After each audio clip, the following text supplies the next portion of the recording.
Hello and welcome to Erik Bank. My name is Ludvig Svensson and I'm a life science analyst here. Today I have the honor of having Morten Henneveld here from OssDsign. Welcome. Thank you very much. So, you recently reported your Q4 report.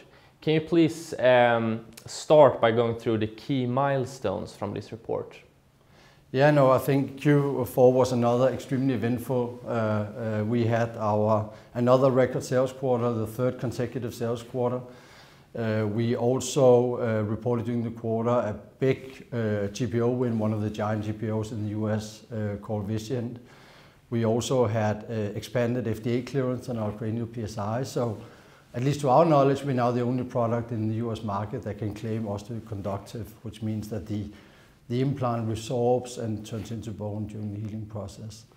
So that was the more commercial side, but then we had really some good progress also on the clinical side. Just after the quarter ended though, we finally got approval for our prospective spinal fusion registry in the US, and then we also announced the creation of a new role as VP of Clinical and Medical Affairs. And Melanie Marshall has accepted to take that role. So yeah, a very eventful quarter and a great finish to a great year where we also reported a 33% growth. Yeah. So once again, you're presenting a record growth quarter, and you're still a bit held back from the corona pandemic at the hospitals. Could you just try to explain how much you would sell if you were not held back by this, so to say? I understand that it's hard to, but how much of the demand is actually... Well, I think it hits you in numerous ways. I don't have a crystal ball, right? So I can't put a number to it. I think we've seen it change kind of throughout the 2 years of the pandemic. In the beginning, it was much more around hospitals prioritizing actually, where cranioplasty, for instance, is not higher on that list. I think what's happened here in Q4 and into Q1 is absolutely the most severe we've seen, because it's driven by staff shortages. So if you can't staff an operating theater with nurses, if you don't have any anesthesiologist, then you can't do surgeries. And that's what we've seen, that it's hit really broadly and very fast. But in various time zones, you know, started in Europe around early November. And then it came back to US towards December.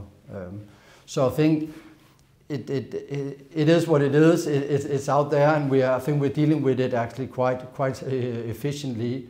But of course, when you have elective procedures that are postponed or even cancelled, we need VAC approvals in the US to get our products into the hospitals. Those processes have also been delayed.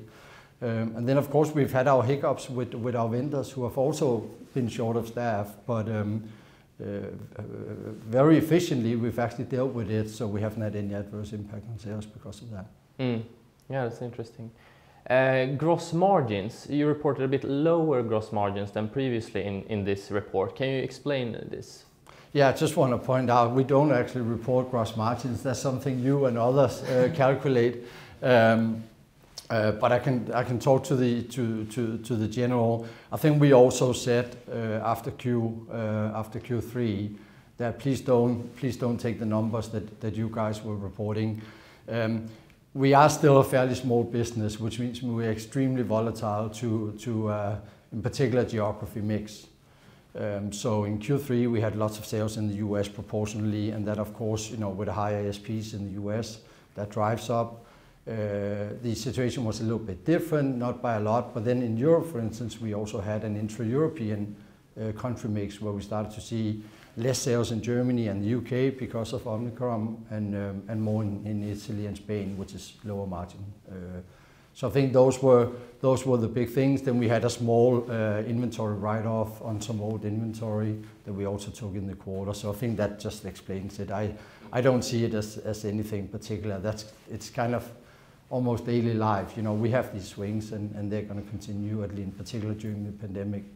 Yeah, absolutely. Maybe it makes more sense to watch it at a yearly sort of or annual basis. Yeah, exactly. Yeah. But of course, going forward with the launch of our nanosynthetic bone graft OssDsign Catalyst in the US, one, it's sold in the US, which means that you get a better price for it. But also, two, bone graft is just a higher margin product. So as we start to get more traction on that commercialization, of course, that's going to have a positive impact on gross margin and profitability in general.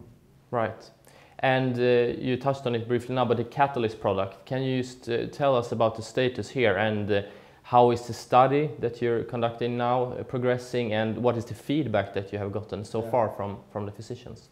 Yeah, I mean, you know, we're running 2 tracks. We have a clinical tracks because we've gone to market, which is absolutely normal and appreciated on some extremely strong preclinical data. Then just immediately after we launched, we also started our study Top Fusion. We've already recruited 75% of all subjects into that study, and we expect to complete that in the coming month. So that's of course something we're extremely pleased with. At the same time, we are rolling it out in the US to physicians. As I've said before, main focus really for us is to build these KOL ambassadors, these centers of excellence that you can then use as reference centers as you start to go broader in the market. And it's going well. Yeah, a little bit of hiccups with some back approvals. Some take a little bit longer than what we are used to, but we're actually fairly on track in that regard, even though we have the pandemic impact. So no, I'm pleased. Great. Perfect. That was everything for me, Morten. And you will soon present also at the healthcare conference here. Yeah. Thank you very much. Thank you very much. Thanks for having me.